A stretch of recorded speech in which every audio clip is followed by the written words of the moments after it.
This is the Pete and Sebastian Show with Pete Correale and Sebastian Maniscalco. Pete and Sebastian Show, we're back. Sebastian Maniscalco on the other end. I don't even know what episode number this is, bro. Psyched to be doing this still. I'll tell you why in a few minutes, but how are you doing? Well, I think we got to start with a big congratulations going out to the Watt family. Unbelievable. I mean, baby Watt on the way. Exciting news coming out of that end of the cast. So looking forward, possibly, I don't know if it's a boy or a girl yet, but possibly another NFL future prospect. Listen, that's why I was going to ask you that. If I got a relative who wants to be a sports agent, all right? And you want to be a go-getter and get ahead. You got a wife who's a professional soccer player, a husband who's a professional football player with two uncles also in the NFL. Is it too soon as a professional agent to go to mom 5-6 months pregnant and be like, I want to follow your boy or girl all the way. I want to be there for everything, and I want to support you, sponsor you, and when your kid's 18, sign with me. Because this kid's going pro. I don't think that's far-fetched at all. I think that's a good business move. If I were an agent, I'd hop onto that baby as soon as it got the placenta off it. I'd be signing that thing to a long-term deal. Kid would be wearing Nike diapers. So you bring up a good point, and I didn't even think about talking about this, but I was at my kid's recital over the weekend, and I took piano when I was a kid, man, and there was no recital, and I wasn't. It took me 2 years to learn Chariots of Fire. I'm still impressed. I was like 9 or 10. There was a 7-year-old at this thing that banged out a Queen song, and I thought I was listening to Freddie Mercury. If you closed your eyes, right? Now, that's unbelievable. The talent that was at this thing was so exceptional that there's one kid, I'm not going to mention who it was, because out of respect for privacy. Kid was 12 years old, had an unbelievable hairdo, had sunglasses on, and looked like he was going to go on. I mean, this guy had like a whole thing going on at 12. Wow. Right? Yeah. With the talent included, right? Like unbelievable piano. Oh, yeah. Just it's playing Mozart. And I sent you one of the videos, right? And we were talking about this kid that is 11 who banged out Chopin, and he did this. He came off. It's almost like his fingers elevated off the piano for a beat and came back down to play again. Right. That's a move that I don't see a lot of 11-year-olds make. You don't even see professional adults doing that. When you come that high off the piano with your fingers, to make them land on the key you want, I equate that to taking a piece of floss from 2 feet away, coming in fast, and making it go between the 2 teeth that you want it to go through. That's what they're doing, you know? Yeah. I mean, the talent.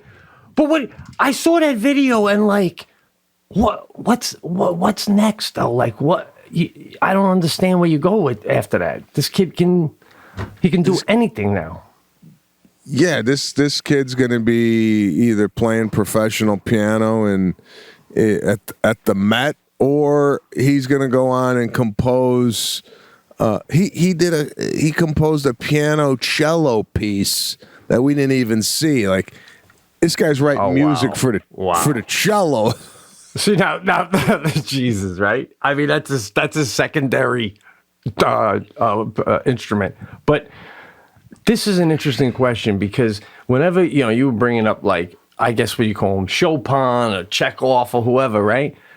Is it only guys that have been dead for years, like Beethoven, that have pieces that anybody listens to? Like I remember years ago, Billy Joel composed a piece, and like everybody, like, all right, yeah, you know. I mean, like 1,000 years from now, will they be going, "Oh, we play Billy Joel at the opera"? Like, do you have to be dead for 1,000 years before your shit's legit? I don't know, man. It's a good question. I don't know if, like, is there a new Mozart?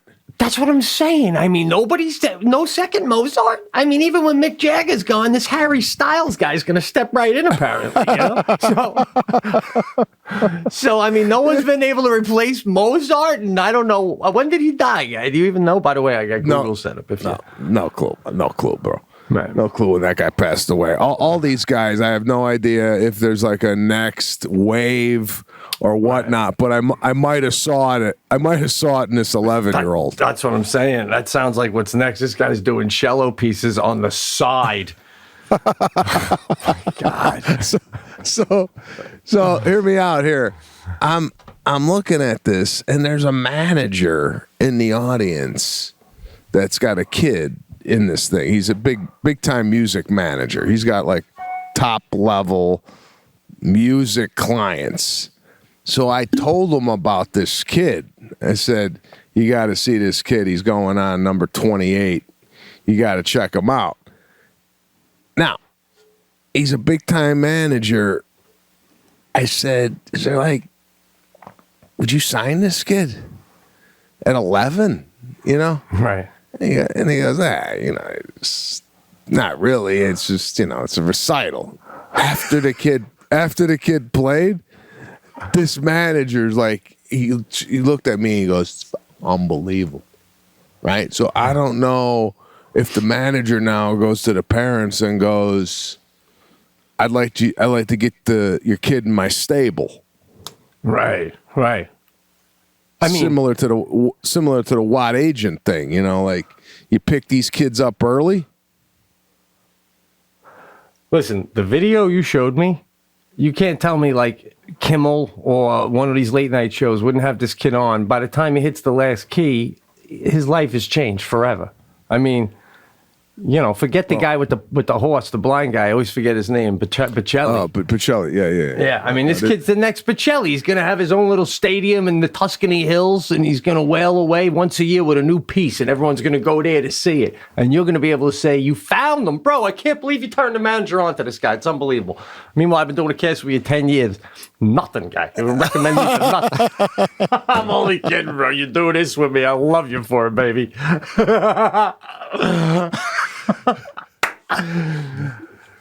What do you do with that kid, though, man? I mean, I put him on a Norwegian cruise. No, he's too good for the cruise. That's what I'm saying. I thought of him possibly opening a show for me. I mean, yeah, it's one thing to have a pianist come out and open a show, but like an 11-year-old, and even better, this 7-year-old, bro. I got to show you a video of this kid. He started playing a year ago. I went up to the parents. I go, what was that? And the parents were like, he started playing a year ago, and it came out of the blue. He just knew how to play. Which brings me to my next point. Right. If there's people out there like these savants who know how to play and they're beautiful and they pick it up, and then you got a kid go up there and they're, dang, dang, dang, dang, dang. As a parent, after seeing what's possible and then you see what your kid does, do you go up and go, we're done with the piano? Like and we were talking yesterday, right, offline about what it takes or why anybody could be anything now. It's like, if you ain't excellent at whatever you do, right, why fucking bother? Well, I mean, you're good. You bring up a good point, but within your point, I'm telling you the difference in music. when you were doing that, you go, and then another kid goes up and goes, dan, dan, dan, dan. The difference is if that kid does that, but goes over, it goes, then school let out. Oh, it's starting to become a song. You know what I'm saying, bro? I don't need the Mozart. I need lyrics mixed with a little music. Do you think Taylor Swift is even close to being the best guitarist at her age? Of course not. But it's the whole package. And that develops over time. So this isn't rocket science where you go, all right, that guy's way smarter than me. What am I even bothering doing in this classroom? This is entertainment. This is anybody's ball game still, man. That's how I feel about it. I don't know, man. Well, that's all I can say. I don't even want my daughter to see that video. I don't want her to look at that kid and go, I'll never be able to do that. But, you know, I mean, it's intense. But what I'm saying is, isn't that the level of excellence that you have to be in any aspect of life, whatever you're doing, to be at the top of the game? In 1985, not anymore yet. That's not how things are now. It's not even close. Come on, man. Everybody's equal, baby. Oh, man. I'm just saying, I just saw a huge discrepancy in talent. Not even a huge, I mean, everybody was so good, but the standouts were the standouts. I know, but they're also, I think you're sounding discouraged, and I don't think you should be yet, because everybody is still so young. It's like taking a Caruso to play soccer, and another kid his age is doing bicycle kicks. And, you know, what are you going to do? Go home? I mean, you know, it's still early. It's still early, baby. It's still early. There's a lot of other factors that come into play as they get older. Personality, looks, how you handle things. You know what I'm saying? No, I hear you. I hear you. I didn't come from a family that caught on to things like that. Like, is your brother or sister, your mother or father, do they have something like my mother's got a photogenic, what do they call it? Photogenic memory? Right. Yeah. Does anybody in your family have a talent that's so superior that you're like, I can't believe da. My dad was an unbelievable architect, but again, it's like, what about you? What about you? No, you have to say that, though, because you weren't even probably funny the first time you went on stage, right? You probably didn't think you were. Your parents were probably like, what are you doing? But you did it, and you got to the top level, so it can happen. My question My fucking is... sneakers are squeaking. Goddamn sketches. I'll never get these shits again. They're my indoor sneakers. They never even go outside. I have no idea why they're squeaking. By the way, what a nice little touch you got. And again, lifestyle, bro. Lifestyle show. Pete's got an indoor shoe that's never seen outside. That is a class move. It is. I get older now. I don't even walk around in socks or barefoot in my own house. It's like it's too much of a pounding on my feet. So I usually wear a pair of indoor sneakers only, like a cat that just looks out the window and wonders, you know. Well, let me ask you this: if you want to go outside and you got the indoor sneakers on, do you take the sneakers off to go get the mail? Well, my mother-in-law got me Skechers not this Christmas, the year before, and I liked the comfort of them, and they became my indoor sneaker. And now I always get a new pair of Skechers, and the old pair become the outdoor, and they're on a tray in the mud room. So when I get to the door, I do a slide out of the indoor, slide into the outdoor, slide back. And I choose Skechers because there's no laces. So all you got to do is put your thumb behind it and it pops right in. And you got to be disciplined. Even when I got to go out to the garage to get something for a second, the minute you go out with your indoor ones, then, it's like taking a cat outside for one time. The cat's going to try to fucking get out again, guy. It's inevitable. Yeah. You let it. No, yeah. Don't even let them sniff fresh air. Oh God! I need this show, bro. I ended up on Twitter for the first time in a while the other day doing a scroll this morning actually, and I see comics, doing this one with that one, and I got a movie coming out. I'm going to direct your special, and I'm like, you're pretty much my only friend in stand-up now, guy. Right? It's down to, that's it. I got no connections, no ties. There was one guy I was literally thinking about for a part in the show we're writing, this one comic, and I'm like, yeah. Then I go on Twitter and I see he's doing something, and I'm like, well, he doesn't need a big break from me. Goodbye to him. I told the other writer, forget that guy. Let's look for someone else, man. Speaking of comedians, and generally speaking, Yeah.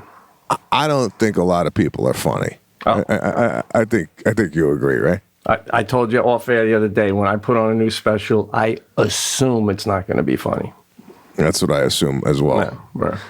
I got to give props. On YouTube, there's a new special. You know who Giannis Pappas is? Not personally, but yes, heard of him and know of him, yes. All right, do yourself a favor.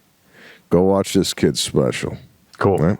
Yeah. He's got 2 bits in there that I fell off the couch laughing. And I don't remember the last time I fell off the couch laughing.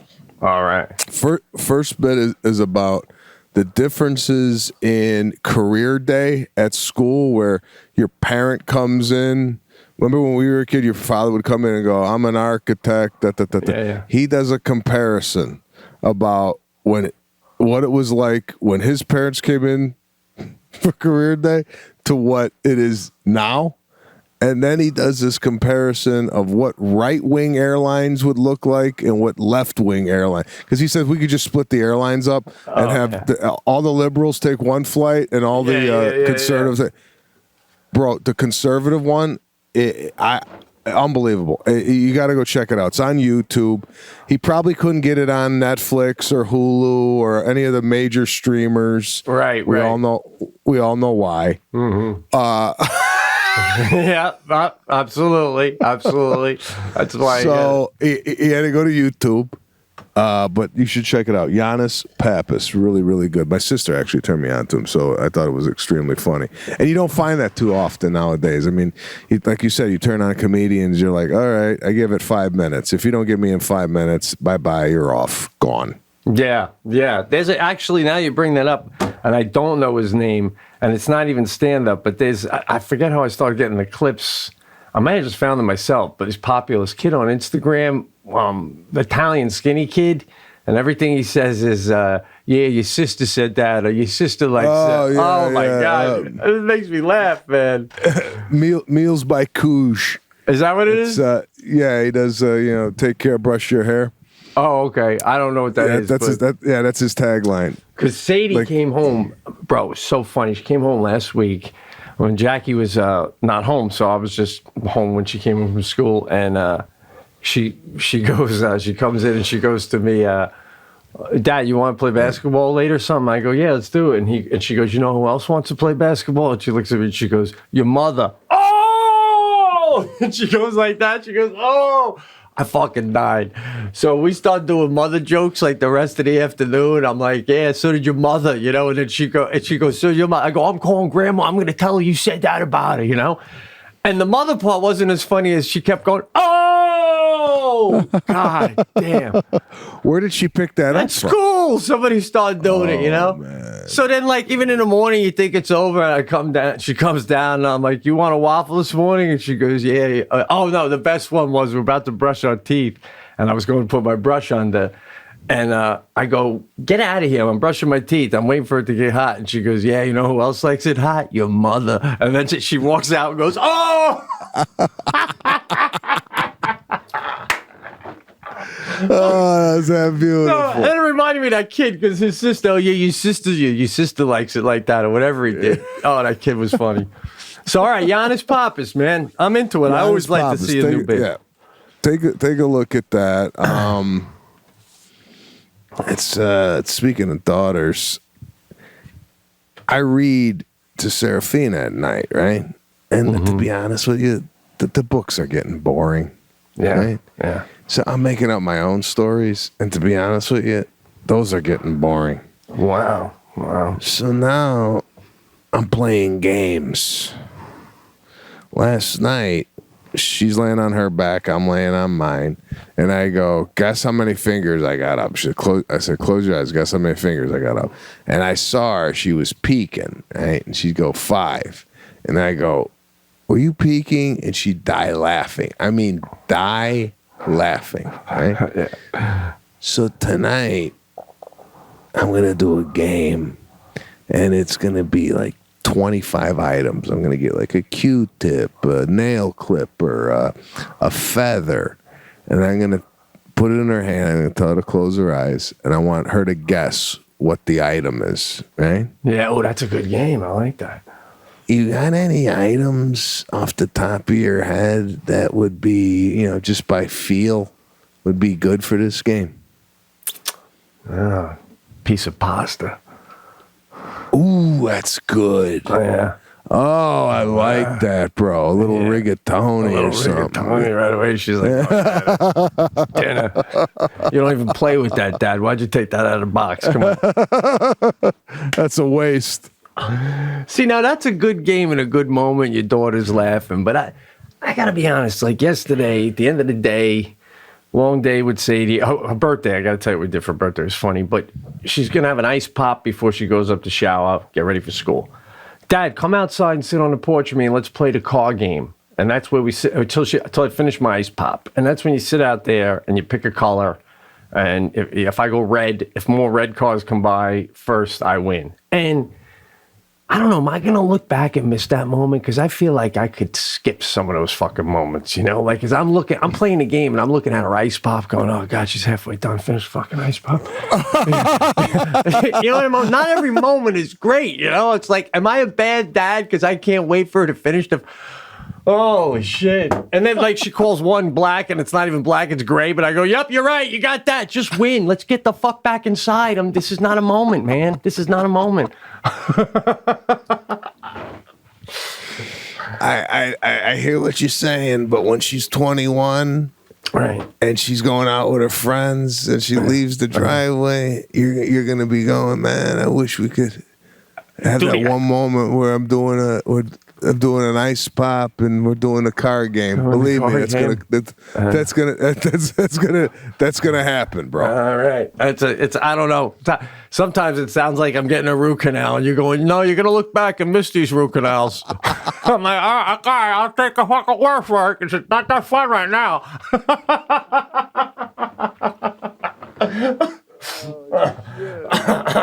I hear you. Sometimes it's painstaking, but Yeah. I hear from other people. You're gonna wish one day. I hear you. So for her birthday, she just passed this Sunday, right? So as I told you, we got the Billy Joel tickets for her. It's a surprise, and we never told her. So Jackie put in frames. It was 5 frames. One was a picture of a plane, then a picture of New York City, then a hotel, then Madison Square Garden, and then Billy Joel, And by the time, it was so fun, man. By the time she got to Madison Square Garden, she kind of knew it was going to be Billy Joel because I always tell her about it. And she flipped out. And now we leave in 2 days, banging out. It's going to be fun. She's really excited, psyched. When's the concert? It's June 10th, Friday night at the Garden. 8:15 sharp start time. No opening act, they tell me, which is always the case. And my sister just saw Joel recently. And I go, it's all right with a 9-year-old, right? And she's like, oh, my God. She goes, it's all people our age. I go, is it like when we were kids and my parents took us to see Chubby Checker, I mean, my sister goes, I love him, but he's 73, Pete. He doesn't even get a move from the piano. He don't move, Comes up, he's playing. I think it goes down. And, I don't know. But so it'll be fun. Is there a band, or is it just? Oh, he's got a whole band, man. I know the lead guitarist, Tommy Burns. He's a good dude. He came on our radio show, Brew, a few times. We did a song together. Great guy. So this is gonna be like the 12th time or something like that I saw Billy Joel, maybe 15th. Have you ever seen him in the Garden? Oh yeah. I've seen him lots of times. I mean, that's when Kevin James took me backstage once to meet him. Oh, that's right. The guitarist gave me tickets. Yeah, I've seen him lots of times. So Looking forward to it, bro. So how do you get these tickets? Like, what's your method of, like, how do you get the tickets? And my agent that books me, they also book Billy Joel. He's their head client. Oh, really? Yeah. So, they're like, anytime you want tickets, no problem. So my boy Philip hooked me up, man. So are they good seats? I don't know the seats yet. I got to go get them at the will call at 7:00. So here, let me ask you. Yeah. If you get the tickets, right? Yeah. And you're like, I don't know, second mezzanine, do you go, I'm done with the agents? No way, man. No, of course not. I'm just happy to be in the Garden. But I'm curious. I don't know, I mean, I don't know where they're going to be. I hope it doesn't matter, though. You play the Garden. It plays small once you're in there.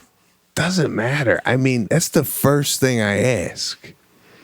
Where are we sitting? That's the first thing I ask. I know, but, it just says where I get the tickets. It doesn't tell me where the tickets are located. I know, but I would ask Philip, where are we sitting? But why? It doesn't make a difference because I'm still going. I wouldn't change my outfit for wherever I was sitting. It's not like it's windy if you're up in the left-hand corner. If you go there, yeah, and you're last row, third mezzanine, yeah, all the way in the upper deck, right? You're telling me you're going to sit down and go, I'm just happy to be here. Well, I mean, third row from the back, man. I mean, that may be a email on Monday going, thanks for the tickets, but guy. But my point is, find out where the tickets are, and if they're third mezzanine, last row, you could save yourself a trip and go, if you don't move me to the floor, I ain't going.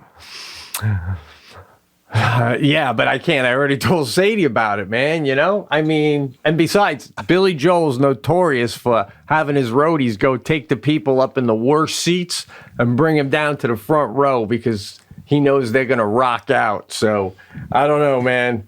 But I will say this. I like when I get a ticket and I don't know where I'm sitting, and then you go in and like you give it to the usher and he starts walking closer and closer to the court or the field or something, and you're like, oh yeah, keep going. And then all of a sudden he stops and you're like, that's the row. It could work the other way where you give the usher the ticket and he goes, it's behind you, sir. Yeah, it could. And you start taking an elevator to where your seats. I'm in the elevator talking to Sadie and Jackie going, we're high up. It's good. You can look down. Then the doors open up and they go to get off. And I'm like, no, that's still not up. But we got two more we get up there. Yeah? Just below the skybox. Oh, God. That's the worst when you can look up and see them eating like fucking real food. Look at them. They're drinking out of glass. Bro, it's really like going to the Roman days and you see the king and the queen up there with grapes and wine and everyone below is farting and pissing everywhere and screaming and shit. Oh, God. We just do it in different clothes now, that's all. Come on, Big Philip. I got the best agent, man. I adore this guy anyway. He's the best. Oh, well, no, that's good. I'm just saying. Anytime I go anywhere, I want to know where the hell I'm sitting. Bro, quick side note. Couldn't believe this, man. This is the time we're living in now. The high school prom where I live, before you can enter the prom, breathalyzer. What? Yeah. No driving. No one's driving. They all know that. But still, they give you a breathalyzer before you can get into the prom. Listen, I need to blow a .8 before I want to go into that fucking place, right? Were you drunk for your prom? I didn't even go to my prom. I was too cool for that shit. Too cool. I was dating I was dating a girl who was a junior. I was a senior. So I was like, maybe when you're a senior, a guy will take you, but, I don't want to go to mine, and you're not even a senior, so we went to a drive-in. Yeah. Christ. Yeah. I never did it. I never did the prom thing. So, but I mean, I've done dances, and like even in ninth grade, I was drinking 2 Budweisers in the woods before I went to a ninth grade dance. Yeah, sober to a dance? What is going on, bro? I don't know, man. I don't know, but I don't know. Having a daughter, though, I kind of like the DUI breathalyzer test. It's nothing to do with that. They're all taking limos. Nobody's driving. I know, but what I'm saying is, got some maniac drunk senior who's drunk and groping women. Okay, it's not a dance at Rikers Island, bro. I mean, I'm just talking a little buzz, man. Maybe a couple of the Seagram's raspberries in me or something, Guys are going in with a half a bottle of whiskey in them like it's a saloon in the 1800s, just grabbing tits. Oh, fuck. Besides, by then, your daughter's going to be a black belt. That's true. We're going to be putting her in jiu-jitsu soon. So what else is going on, brother? You got a lot going on. I know there's some possible movie dates. I won't make you say them because you don't know which one it is yet. But what is going on? Oh man, what happened this weekend? What the hell happened this weekend? By the way, how did your daughter do at the recital? You're telling me about these Mozart dudes, but yeah, so she was a doll. We got to work on her. Like, she's got an abundance of personality, but when she went up there, she was kind of like stiff. She was very robotic, and I want her to kind of relax a little bit more and be herself. So I'm gonna have to change that around for the next recital. But it was unbelievable, this recital. I mean, they had past hors d'oeuvres, champagne, rosé. Wow. It was like, Jesus, for a 5-year-old recital. But yeah, it was a good weekend. I'm off. I'm hanging. I'm trying to relax. Good. I'm exhausted. I don't know what the hell's wrong with me, but around like noon, I need a nap. And I'm thinking to myself, if I hit the age now where a nap is required, you got to first of all, take the nap. Right? By the way, you're decompressing, man.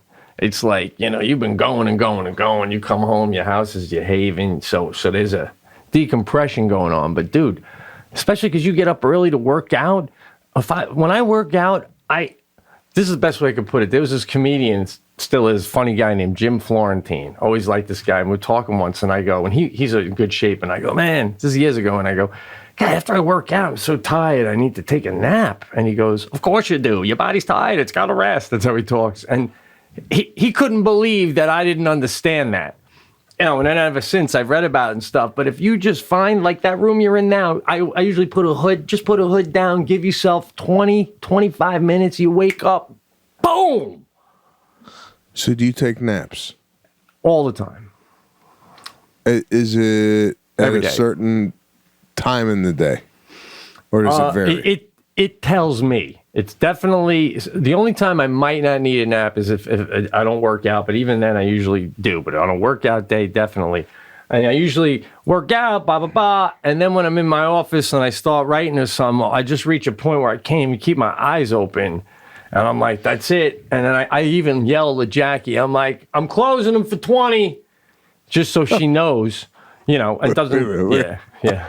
Wait, you announce the nap to Jackie? Yeah. For why? Well, because I usually do it in this room right out here, and I take a stool and I sit on the couch and I put a pillow on the stool and put my feet up so they're not on the hard stool. And then I don't want to put the shade down. It takes too long for the sun. So I take my hood and I just put it below my eyes, hands on my lap. Within five, yeah, bro. Hold on. Right. You're sitting taking a nap? I sit. I don't do a full lay. It's a loser. You don't. You can't go full Hold on, fucking horizontal. That's a loser. Wait. Yeah.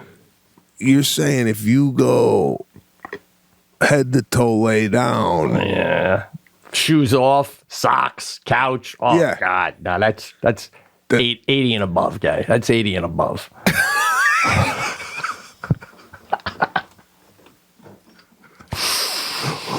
well, I could never sleep sitting unless like I'm on an airplane and it's a must. Oh, sometimes we'll do the cast. I think you can fall asleep. What are you talking about? I'm only kidding. But that chair you're in right there, if we shut down the cast, you put the hood down just below the eyes, hands in front, feet up. Oh, man, within 5 minutes, you'll be out. Within 15 to 20 minutes, you'll kind of come to, and you'll come upstairs. You'll be so rejuvenated, you won't be able to help announcing it to Lana how good you feel. Okay, listen, I've done this chair itself doesn't. It's a recliner, but it doesn't work. But the one next to me is. So what I'll do after this cast is, what do you think about a reclining chair? No shoes, socks, reclined. Loser? No, but there's no reason. No shoes and socks. That they stay on. There's no reason to be taking them off because. Bro, I got socks on right now. Oh yeah. You got to get an indoor shoe, guy. It's good for your body. You're banging around. You got that hard marble all over the house. I mean, what are you're pounding your feet right now. You should always be with a nice sole walking around that place. Yeah, but to sleep with shoes on. That's the thing about a nap. You can't make a big deal out of it. It's like this cast. It's lasted so long because we kept it simple. You know what I mean? You take your shoes and socks off. By the third day of this program, you're going to go, what the fuck? I don't want to put them back on. You just sit back, shoes, socks on. Well, whatever you have on now, keep on. Yeah. Hood down. Don't make a big deal out of it. I'm telling you, it's like it's unbelievable. It just rejuvenates everything. Yeah, but are you telling me your body automatically gets up in 20 minutes and you're ready to go? It really does, man. You'll start to come to. It's like it's almost. I think we talked about this in season 2 of this cast. It's almost a form of meditation, but there's no need to sit there saying a fucking word over and over. You're just gonna fall asleep. I've been taking naps, but my naps are consisting of me. I'm sorry to even say this after what you just said, but I put a blanket on. Oh. Isn't that? I think Watt labeled it best when he called that a game day nap. Right? That's only a game day nap. Maybe before something big like your daughter's wedding, you might do a blanket nap. But I mean, this is just a sit back, hood over, man. That's it, man. Blanket. You want your kid to come home and see daddy under a blanket at 12:30? Oh, They'll never see the nap because they're always at school and I pick them up. Okay. Bro, I've been wanting to take naps, but I get my underwear and get back into bed. Bro, when I grew up, that's so Italian. My dad's mom, my little Italian grandma, they lived in Long Island, and me and my sister, when we visited, they had this little house. When they babysit us, they would take us to this amusement park called Jolly Rogers, little thing in town. But before we could go, me and my sister both had to take naps in twin beds, and we'd have to get down to our underwear. And it would be like 11:30 in the morning, and I'm like, this is fucking a little weird. But we'd always fall asleep, wake up about 12:30, have a little lunch, a light lunch, and go to Jolly Rogers. It was so fucking Italian. Then I went to my mom's Irish side, and if you fell asleep, my grandma would be like, the fuck is wrong with you? Wake up. Just a different Irish vibe. So I think you were kids. I know, but you were kids.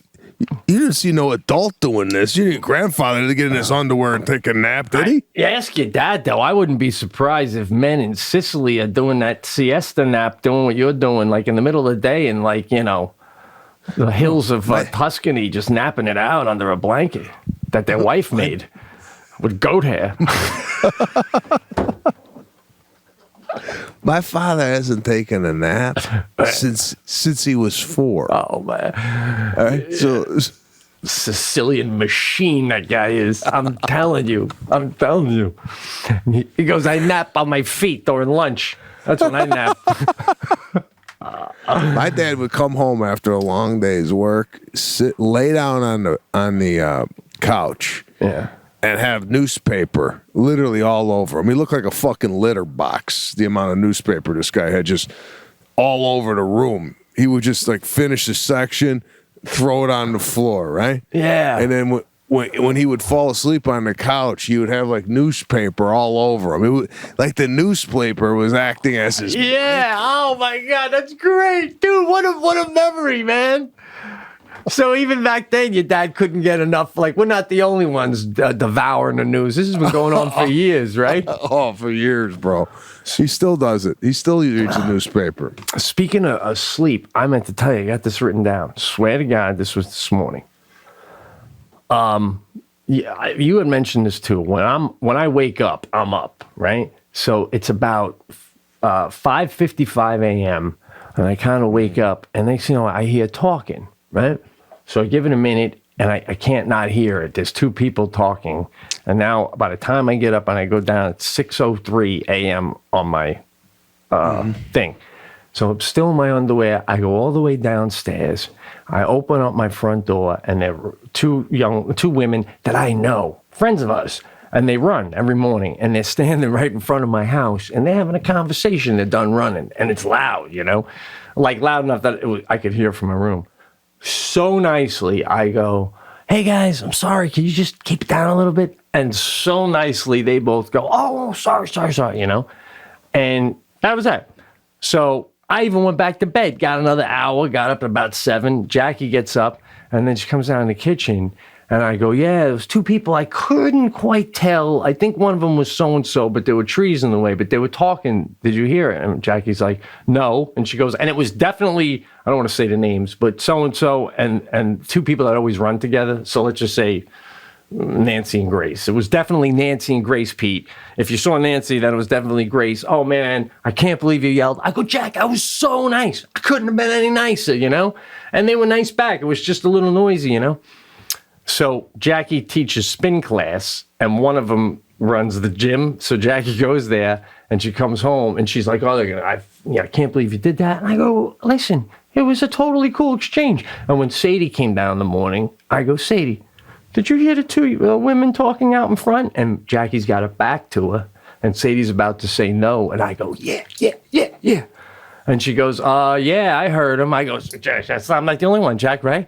So I go, she comes home from the gym, and I go, did they say anything? And she goes, she came right up to me, and she apologized again. And I said, that was not me. That was Pete. You didn't wake me up. I'm sorry that Pete went out and did that. I would never do that.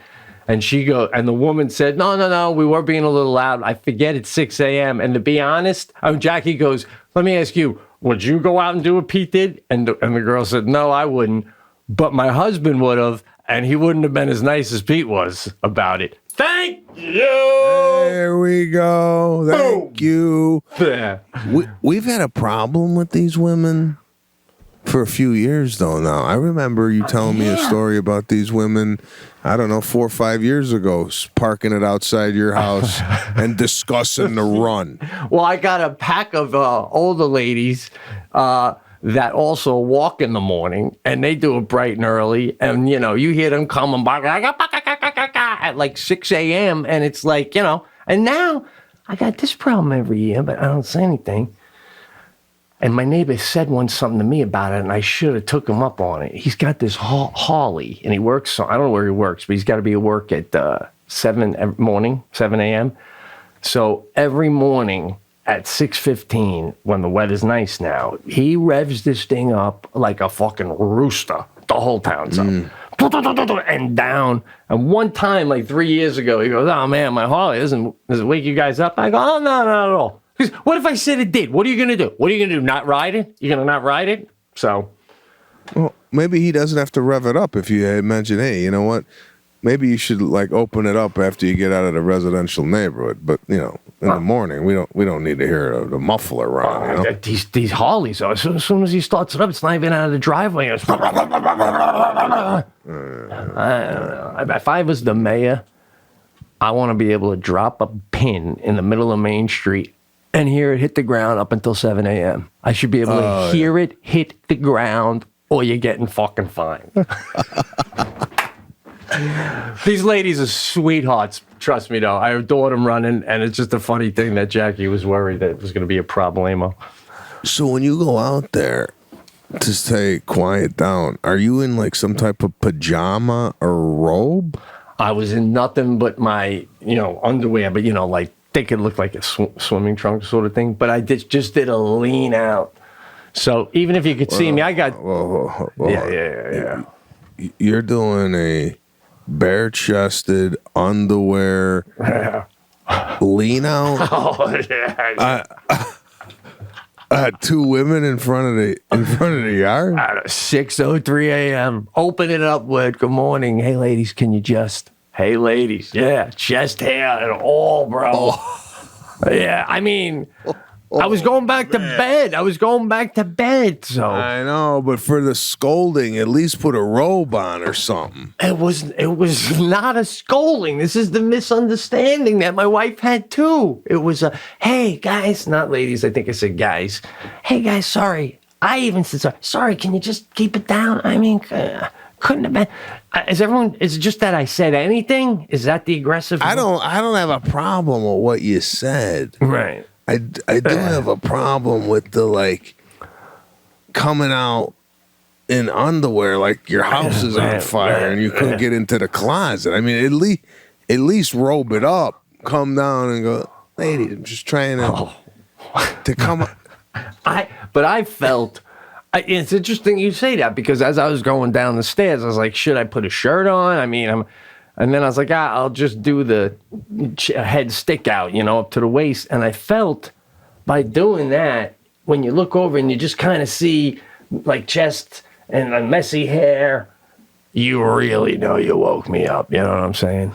I know, but my whole thing is no one outside the house should even know you sleep. You know what I'm saying? Yeah, but then that means I wouldn't mind that they're chatting at the end of my sidewalk, bro. I know, but what I'm saying is you don't give any outsider any look at what you look like when you get out of bed. You're right. That's literally like Batman opening the door without the mask on. I mean, that's what I'm saying, bro. Could you imagine you seeing the guy next door come out and he's disheveled, his hair's all over the place, and then you go, Jesus Christ, that's what that guy looks like when he sleeps.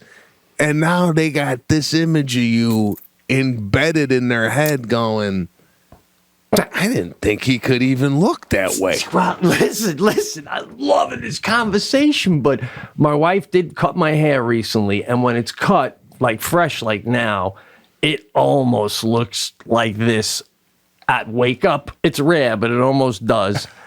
And I started this new thing where I'm trying to sleep with my chain on, trying to double down on my luck. So lately, it's annoying. It jingles when I roll over, but so it was on. So when I come down, little tousled hair, chain dangling, I'm almost thinking those ladies are thinking, that's what she gets to wake up next to.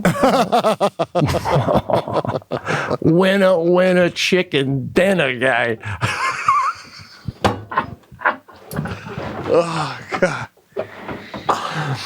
If you're looking for a good indication of what you should look like coming out of bed, yeah, go to Godfather. We talked about this before. Go to Godfather 3, right? Oh, yeah. Andy Garcia has two guys robbing him in his house, and Garcia had the decency to put a robe on. Yeah, for the intruders. I know. Keeping it classy, even murdering people. Speaking of Garcia, I just watched this Clint Eastwood film called The Mule. Have you Yeah. ever seen this? Yes. Bro, I was like, I don't know if you remember it, but I was thinking there's going to be like a huge ending. Died on the vine. And they had some good people in this thing. I don't even Bradley remember Cooper. how it ended. Bradley Cooper, Lawrence Fishburne, Garcia, Clint Eastwood. He basically got caught and he went to court. He pleaded guilty. Movie over. Oh, right. Yeah, there wasn't much there at the end. I know. Died. You said you just opened that by saying, though, I saw Andy Garcia, and I wanted to interrupt you and say, when are you going to see Andy Garcia pouring you a drink because you're hanging out at his house? Haven't you been golfing with this legend? Hasn't he been in your realm? This is... Well, I haven't been able to golf in close to a year. I think I've golfed twice in the last year due to the fact that I have this 2-slip herniated discs in my back. Thursday, I'm getting an epidural to hopefully reduce the inflammation around the discs, so alleviate some of this leg pain. Nice. So that's happening Thursday. Oh, good. Did I tell you I got the blood results back from the doctor? No, but I'm imagining it went well. Otherwise, you wouldn't be sitting here relaxed right now. What do we got? So I told him, I said, if I'm dying, when you call me, you just lead with that. Yeah. I don't want to hear anything. You get into, you got 4 days to live, So he calls up. He goes, I got good news. Beautiful. That's the great opening. That's what you want, right? And as soon as I hear that, I think, where's the butt coming in? I got good news. He starts rattling off my numbers, right? The only thing that's slightly higher than it was before is the cholesterol, which I got to get down, right? Yeah. But he goes through the whole thing. The urine's clean, the vitamin D, the zinc, everything is at optimal level right now. All right, yeah. But my thing is, I'm going in every 6 months, and I'm gonna do this every 6 months until I pass away. Oh, Yeah, I don't want to be one of these guys that goes in, and he goes, "You should have came in earlier." Right? Right. If I could get a physical every day, I would. I could see you getting two. One before breakfast and one right before I go to bed, just so I sleep like a baby. And if you want to check my heart rate in the middle of the night, I got no problem with that either. While I'm sleeping, you just want to do one of these on me without waking me up? I mean, I sometimes think the only, I don't want to say it, but good doctors can keep you going. I mean, right? I mean, but the thing is, if you went to your doctor and said, I know we all go once a year normally, but if you had the means and you really wanted to take care of yourself, do you think once is enough because you'll catch some early enough always, or would you recommend every 6 months or every 3 months? I mean, if you wanted to try to keep yourself tight, like when do you think the president gets a physical? Once a week? Our president, once an hour.